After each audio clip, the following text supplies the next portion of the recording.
ओम श्री गणेशाय नमः। गौतमिति गति सुरति करी रामा, नहीं पर सती पग पानी से या रामा। मन वैसे रघुवंश मनि रामा, प्रीति अलौकिक जानी से या रामा। दीन दयाल विरध संभारे, अरौनाथ मम संकट भारे। अर्थात गौतम जी की स्त्री अहिल्या की गति का स्मरण करके सीता जी श्री राम जी के चरणों को हाथों से स्पर्श नहीं कर रही हैं।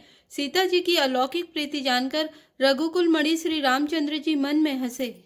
तब से देखी भूप अभिलाषे, कूरी कपूत मूड मन माखे। उठी उठी पहिरी सनाह अभागे, चै तै गाले बजा बन लागे।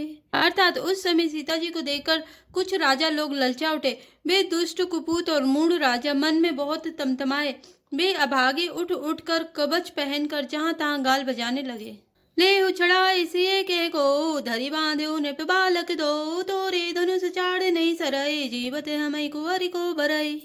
अर्थात कोई कहते हैं सीता जी को छीन लो और दोनों राजकुमारों को पकड़कर बांध लो। धनुष तोड़ने से ही चाह नहीं सरेगी, नहीं पूरी होगी। हमारे जीते जी राजकुमारी को कौन ब्याह सकता है।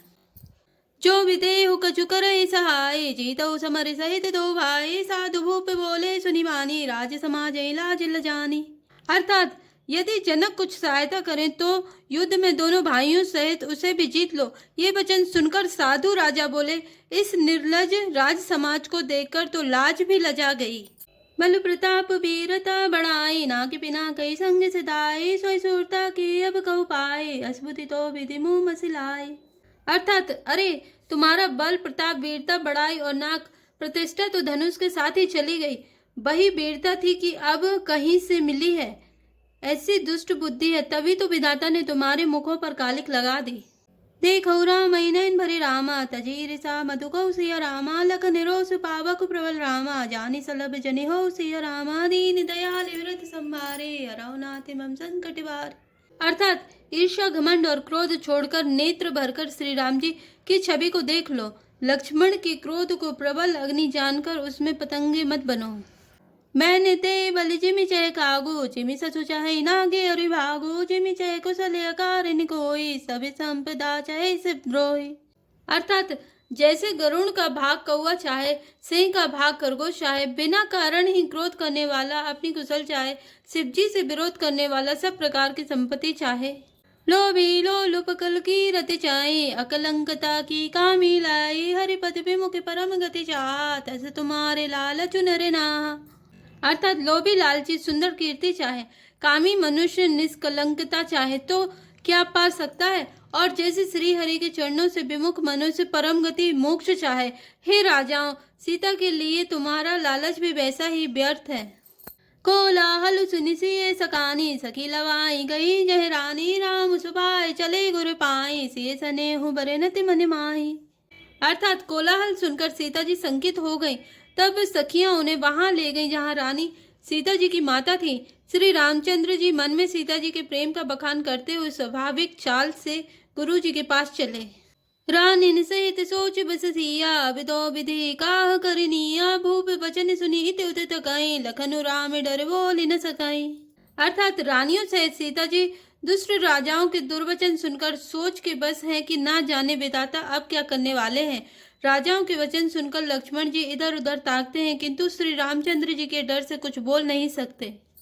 अरुण नयन भ्रकुटी कुटिल रामा, चित बतन पने सकोप सिया रामा। मना मत गजगन्य रखि रामा, सिंह के सोरई चोप सिया रामा। दीन दयाल विरत संभारे, अरौनाथ मम संकट भारे।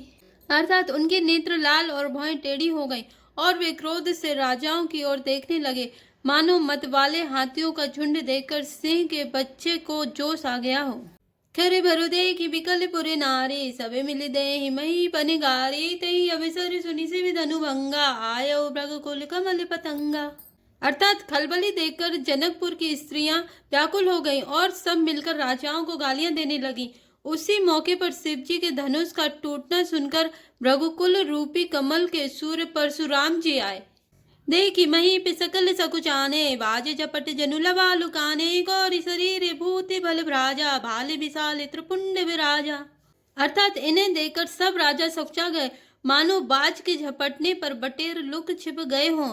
गोरे शरीर पर विभूति भस्म बड़ी फब रही है और विशाल ललाट पर त्रिपुंड विशेष शोभा दे रहा है।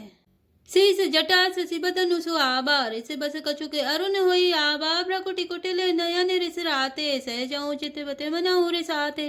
अर्थात सिर पर जटा है, सुंदर मुख चंद्र क्रोध के कारण कुछ लाल हो आया है, भौहें टेढ़ी और आंखें क्रोध से लाल है।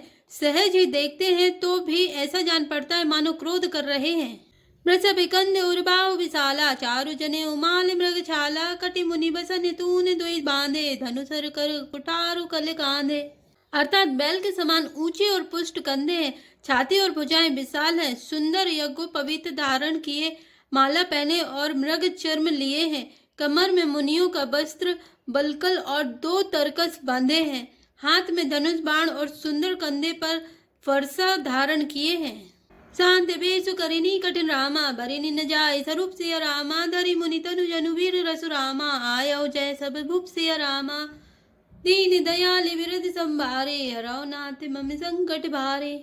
अर्थात शांत बेस है परंतु करनी बहुत कठिन है, स्वरूप का वर्णन नहीं किया जा सकता, मानो वीर रस ही मुनि का शरीर धारण करके जहाँ सब राजा लोग हैं वहां आ गया हो।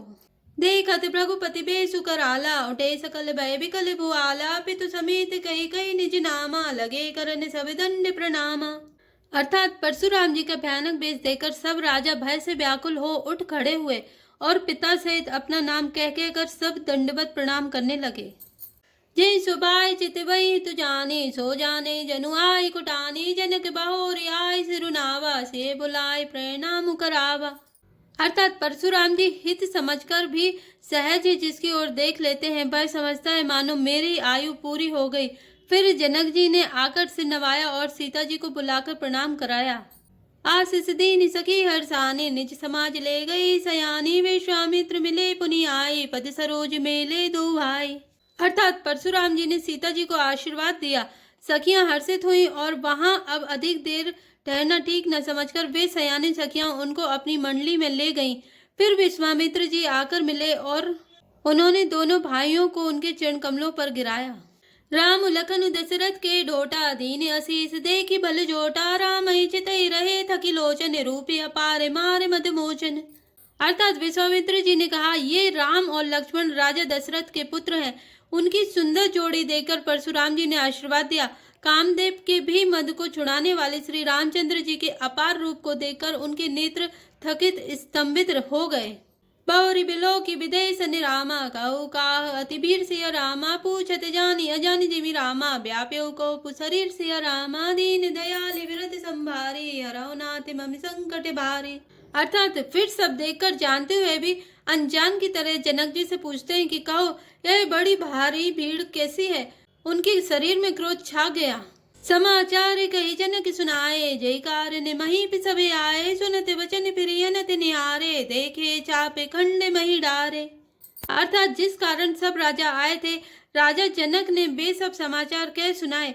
जनक के वचन सुनकर परशुराम जी ने फिर कर दूसरी ओर देखा तो धनुष के टुकड़े पृथ्वी पर पड़े हुए दिखाई दिए। अतिरिच बोले वचन कठोरा कहु जड़ जनक धनुष के तोरा बेगी दिखाओ मूड नते आजो उल्टाओ मई जय लई तप राजो। अर्थात अत्यंत क्रोध में भरकर वे कठोर वचन बोले, रे मूर्ख जनक बता धनुष किसने तोड़ा, उसे शीघ्र दिखा नहीं तो अरे मूड आज मैं जहाँ तक तेरा राज है वहां तक की पृथ्वी उलट दूंगा। अति डरु उतरु देत न पुनाई कुटिल भूप हर से मन माए सुर मुनि नागी नगर नर नारी सोचई सकल त्रास उर भारी। अर्थात राजा को अत्यंत डर लगा जिसके कारण वे उत्तर नहीं देते। यह देखकर कुटिल राजा मन में बड़े प्रसन्न हुए।